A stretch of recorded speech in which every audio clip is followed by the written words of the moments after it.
Welcome back. YCN Sports Talk. Jeremy Stout, Brett Franklin in studio. And before we get to our next topic, just a couple games coming up Friday night here on these very airwaves, 8:30 p.m. live college hockey, American International at Air Force. And then on Saturday, starting at noon, going all the way until 8 p.m. when the last game tips off, we have a 5-pack of college basketball games. And then the game of the week, high school basketball, is going to be on following this show. Sunapee at Newport, boys basketball. And then next week, Stevens at Kearsarge, boys basketball on Wednesday night. So let's get into going forward for the Patriots. Brady, I've heard your opinion on the show, so our viewers, if they haven't tuned in, you're usually saying he can play. And you still think that. How many, do you have a year, do you have a number, or how will this transpire, like we'll say the next 3 to 5 years? Yeah, I'll say 3 years. I'll go on record and say 3 years. I think for the Patriots, I think Belichick goes before Brady. Okay. I really do. Okay. Belichick has, said before he does not want to coach into his 70s. He's been on record as saying he doesn't want to do what Marv Levy did with the Buffalo Bills.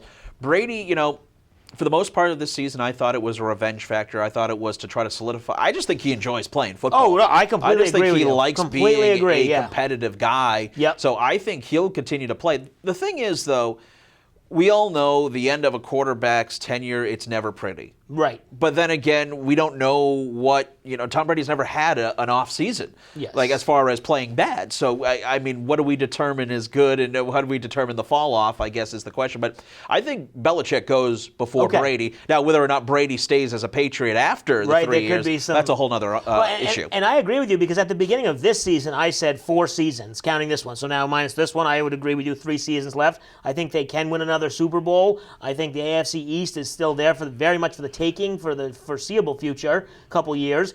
And it seems like if they get that bye, you get to the AFC Championship game, and then it's a toss-up. Can you beat somebody? You lose to the Broncos, but then you come back and beat the Steelers. So it will be interesting to see what happens with Brady. That is interesting if he would become a free agent and go somewhere else.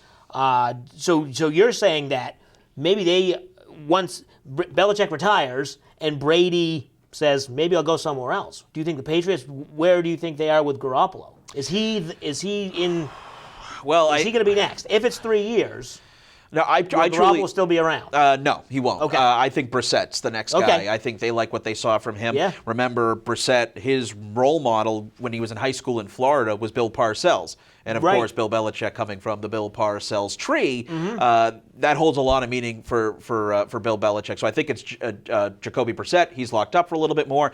But Jimmy Garoppolo's value, I don't think, has been higher or will be higher than it is. I mean, I've heard this morning, is he worth it for a first-round draft pick? Maybe not. But what else is there out there? There's really not a lot unless you're willing to pay or trade a first-round pick. Well, and that's the thing. Is he worth the first-round draft pick? Maybe not in a vacuum, but the NFL isn't played in a vacuum, and there's only very few quarterbacks that are available. So if the Browns get rid of a first-round pick, whether it be their Eagles pick, number 14 or whatever it is, they're not going to give the number 1 pick, but they could very well do that. Oh, I think there's a lot of desperate teams. Cleveland, obviously a desperate team. Chicago, a desperate team.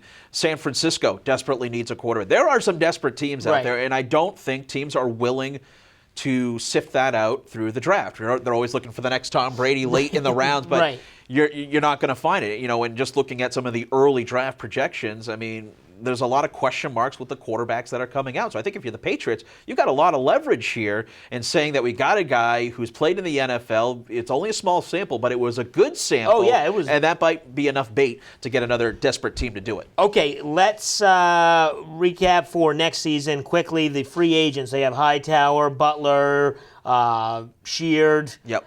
So who LeGarrette Blount, there's too many to name, but who is on the top of the list? Who signs with the Patriots? Martellus Bennett.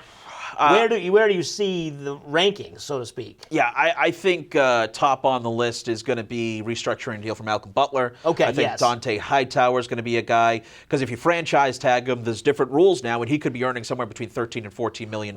And might as well restructure that where you're paying him a little less, you get him a little bit longer. I think LeGarrette Blount, you'll get him back on a cheaper deal because he's not going to go anywhere else. We've seen him go somewhere else, and it hasn't happened. I think Martellus Bennett's the biggest question. And I think for the Patriots, are they going to be willing to have that insurance for Rob Gronkowski? Again, the surgery went well, but you just don't know with Gronk.